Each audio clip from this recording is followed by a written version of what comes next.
Welcome back and thank you for staying with KTN Prime. President William Ruto, who once faced the might of state machinery, tear gassed and battered, pledged to end the political weaponization of security forces. But under his watch, less than 3 years in, that promise is failing. As Jeff Kirui reports, those who criticize the government are finding themselves in the crosshairs of the very security forces that were meant to protect their rights. With just 2 years left before Kenyans head back to the ballot in 2027, the country's political temperature is already rising. And with it is a dangerous return to scenes of violence and intimidation among political players that many hoped were behind us. On Sunday, the ugly spectacle played out yet again in Kigumo, Murang'a County. A section of opposition leaders, proponents of government and police officers were involved in a confrontation.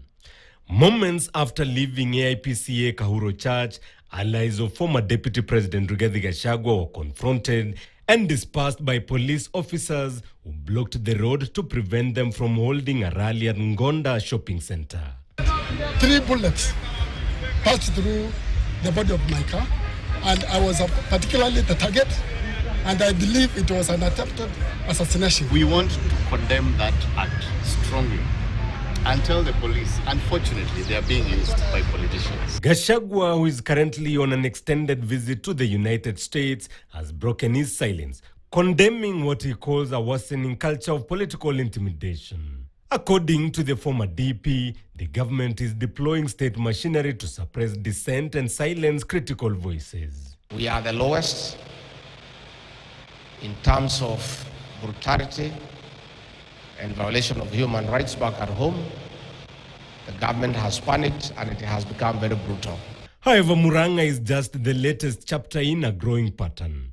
Last Sunday, opposition members endured similar treatment in Subuki and Nakuru, where they were tear gassed and dispersed as they planned to hold a rally. And according to the opposition, these events point to deliberate efforts by states to use security agencies to frustrate them and clamp down on dissenting voices. So long as a bullet has not gone through the members of this team that you are seeing here, we will still be there telling our people to chase you home because you are the worst accident that ever happened to this country. Please don't allow security apparatus to be controlled by politicians. As it stands now, there are concerns that politically instigated chaos could escalate as the country gears towards campaigns, not just for the upcoming general elections, but also for by-elections, which political players will use as a litmus to test their firepower ahead of the 2027 general elections. It is unfortunate.